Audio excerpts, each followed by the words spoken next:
साथियों नमस्कार। मेरे चैनल रुद्र न्यूज़ में आपका स्वागत है। आज हम एक बार फिर चर्चा करेंगे राहुल गांधी की। राहुल गांधी के मुद्दों पर इसलिए ज़्यादा चर्चा हो रही है कि राजनीतिक क्षेत्र में जो इस समय कोई घटना हो रही है तो वो राहुल जी की यात्रा ही हो रही है। बाकी जगह जो है राजनीति थोड़ी कमज़ोर पड़ी हुई है, इसलिए मुद्दे उभर नहीं रहे हैं। तो राहुल जी की यात्रा जो है वो चर्चा का एक विषय बनी हुई है और उसके अलग अलग एस्पेक्ट जो हैं वो सामने आ रहे हैं। दरअसल पिछले दिनों राहुल जी जो जितनी भी उन्होंने प्रेस कॉन्फ्रेंस की उसमें राहुल जी का एक रूप दिखा कि वो यात्रा के फिलॉसफिकल जो अंश हैं उन पर बहुत ज़्यादा चर्चा कर रहे हैं। कल भी उन्होंने हरियाणा में एक प्रेस कॉन्फ्रेंस की और अपनी यात्रा की फ़िलॉसफी समझाई। तो सवाल ये है कि उनकी फ़िलॉसफी जो है वो काफ़ी कॉम्प्लेक्स है, वो आम आदमी की समझ में नहीं आ रही है।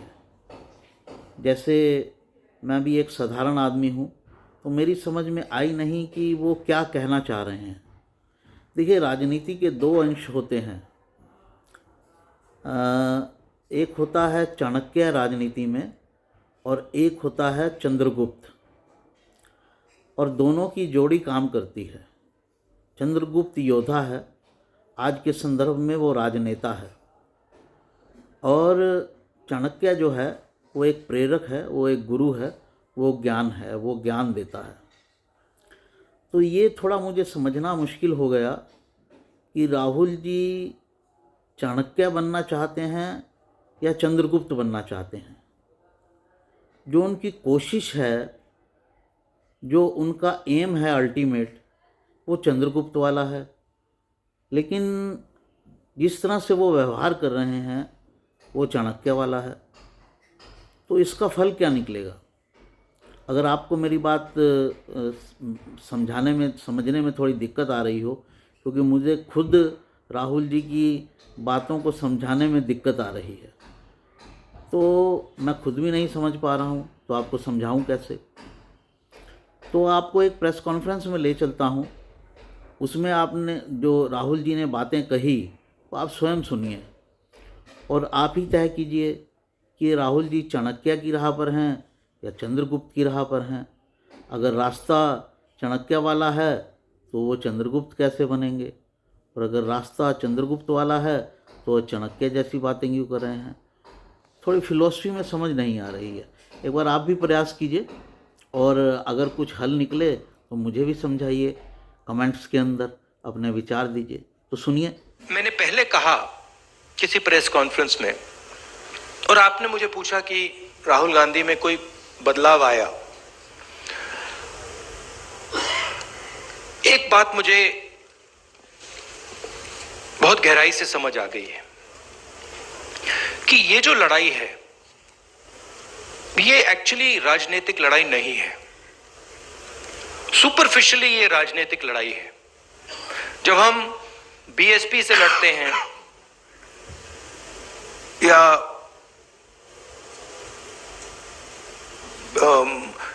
टीआरएस से हमारा चुनाव होता है तो वो राजनीतिक लड़ाई होती है। मगर अब देश में एक चेंज आ गया है। जब से आरएसएस ने इस देश के जो इंस्टीट्यूशंस हैं उनको पकड़ा है, उस दिन से ये लड़ाई राजनीतिक नहीं रही। इसका ये अब दूसरी लड़ाई हो गई है। उसको आप विचारधारा की लड़ाई कह दीजिए, उसको आप धर्म की लड़ाई कह दीजिए, उसको आप कोई भी फ्रेमवर्क दे सकते हैं, मगर वो राजनीतिक लड़ाई नहीं है।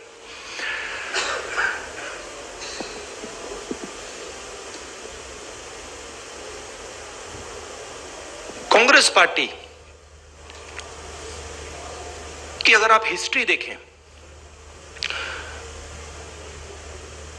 जो आपने कहा कार्यकर्ता में जोश आ गया है, ये तपस्या का संगठन है। इसको अगर आप तपस्या में लगाते हैं तो इसकी एनर्जी बढ़ती है। बीजेपी पूजा का संगठन है। उसको अगर आप पूजा में लगाएंगे, उसमें स्ट्रेंथ आती है। अब बीजेपी, अब पूजा नमस्ते। दो तरीके की होती है। धन की बात कर रहा हूं। पूजा नॉर्मली होती है कि भाई मैं भगवान के पास जाता हूं और मैं उनसे कुछ मांगता हूं, मगर इनिशिएटिव जो पूजा करता है उसका होता है। ठीक है, आरएसएस की पूजा अलग है। आरएसएस चाहता है कि फोर्सिबली उनकी पूजा हो। मोदी जी चाहते हैं, इसलिए वो आपसे नहीं मिलते हैं, कि फोर्सिबली उनकी पूजा हो और देश में सब लोग उनकी पूजा करें। उसका रिस्पॉन्स एक ही हो सकता है, उसका रिस्पॉन्स तपस्या ही हो सकता है और कोई रिस्पॉन्स नहीं हो सकता है। और इसीलिए ये जो यात्रा है ये बहुत सक्सेसफुल है, क्योंकि इसमें सिर्फ कांग्रेस पार्टी तपस्या नहीं कर रही है, सिर्फ एक व्यक्ति तपस्या नहीं कर रहा है, इसमें लाखों लोग तपस्या कर रहे हैं। और इस यात्रा का मैसेज यही है कि जो मैंने अभी आपको बोला, जो आपने रोड मैप की बात पूछी, कि इस देश में तपस्या की रिस्पेक्ट होनी चाहिए, स्किल्स की रिस्पेक्ट होनी चाहिए, काम की रिस्पेक्ट होनी चाहिए। कांग्रेस पार्टी ये कहती है, हिस्टोरिकली ये कहा है, और बीजेपी कहती है, आरएसएस कहती है कि नहीं भैया, तपस्या की कोई रिस्पेक्ट नहीं होनी चाहिए, जो हमारी पूजा करेगा उसकी रिस्पेक्ट होगी। अब आप इस फ्रेमवर्क से नोटबंदी को देखिए। क्या नोटबंदी ने हिंदुस्तान के गरीब की तपस्या की रिस्पेक्ट की? बिल्कुल नहीं। वो तपस्या पर आक्रमण था। उसका मैसेज था किसान से, छोटे मजदूर से, छोटे व्यापारी से, भैया तू जितनी तपस्या करनी है तू कर ले, कुछ फर्क नहीं पड़ेगा, जला देंगे। और बीजेपी, आरएसएस इस देश को फोर्स्ड पूजा की ओर ले जा रही है, धन का प्रयोग करके, इंस्टीट्यूशंस को कैप्चर करके, लोगों को डरा के, आप लोगों को डरा के। वो आपसे कह रहे हैं भैया तपस्या मत करो,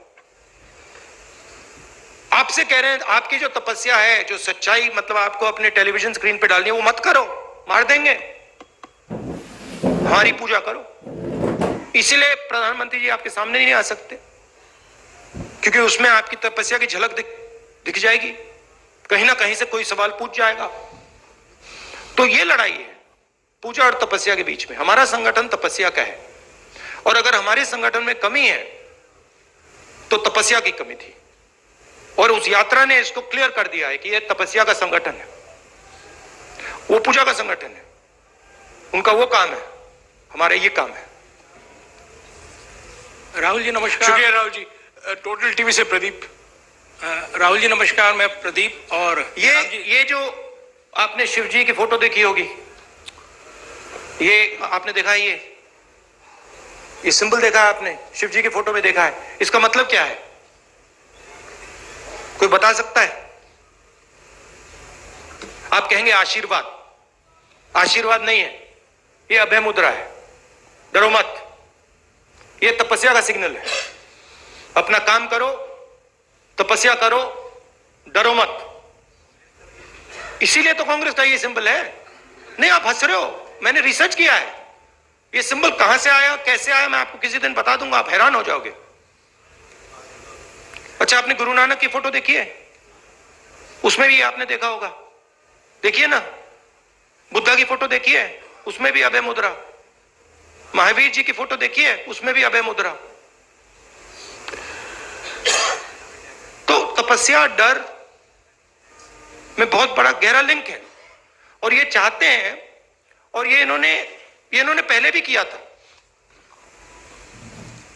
फ्रीडम की जो लड़ाई थी, आजादी की जो लड़ाई थी, वो तपस्या की लड़ाई थी, और इन्हीं लोगों